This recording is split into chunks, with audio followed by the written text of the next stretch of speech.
হচ্ছে এই অর্থ সম্পদ ডাক দিয়া বলবে, হে আত্মীয়তার সম্পর্ক ছিন্নকারী বেঈমান, এদিকে এই সম্পত্তির জন্য আপন ভাইকে বঞ্চিত করছিলি, আপন চাচাকে বঞ্চিত করছিলি, আপন ভাতিজারে বঞ্চিত করছিলি, এর জন্যই আত্মীয়তার সম্পর্ক ছিন্ন করেছিলি। এখন নে, যা লাগবে নে, হারাম কর এখন নে, সুদখোর কত টাকা দরকার তোর এখন নে। আল্লাহর কসম, মানুষ পাগল হয়ে যাবে, অবাক হয়ে যাবে। আর এটা কি? এই এরপরের আয়াত, ওয়াকাল আল ইনসানু মা লাহা, লোকেরা বলবে এটা কি হলো? আরে এটা কি কারবার? এগুলো কথা কয় কেমনে? এগুলো কয় কি? এগুলা মানুষ সব অবাক হয়ে যাবে, বলবে একে অপরে, মা লাহা, জমিনের কি হলো? এগুলোর কি হলো?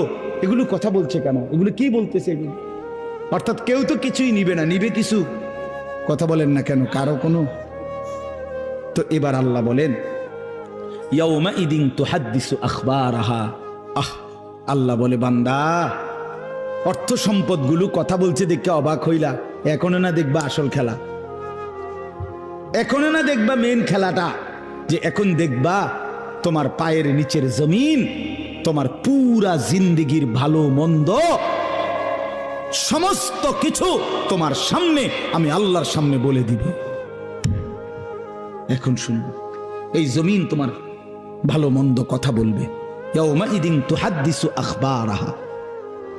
তোমার প্রতিটা মিনিট সেকেন্ড একাকী প্রকাশ্য, ঘরে বাহিরে, লোকালয়ে, আলোতে, অন্ধকারে, রাত গভীরে, দিনের আলোতে, তুমি যা ভালো করেছো তাও বলবে, তুমি যা মন্দ করেছো তাও বলবে।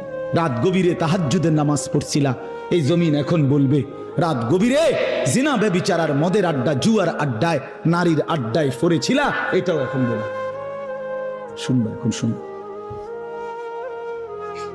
তখন লোকেরা বলবে, হায়, জমিন কেমনে কথা বলে, সম্পদ কেমনে কথা বলে?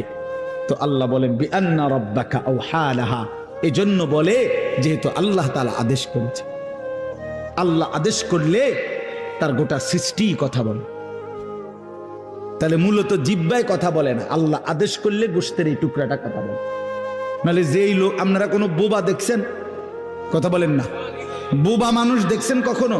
তো বোবা মানুষের তো জিহ্বা নাই, ঠিক না? আছে না? আছে কিনা বলেন না? তো হে কথা কয় না কা? কথা বলে না কা? কেন? মানে কথা বলে না কেন? মানে জিহ্বা তো আছে কিন্তু কথা বলে না। বুঝা গেল কি? আল্লাহর হুকুম হলে কথা বলে। যে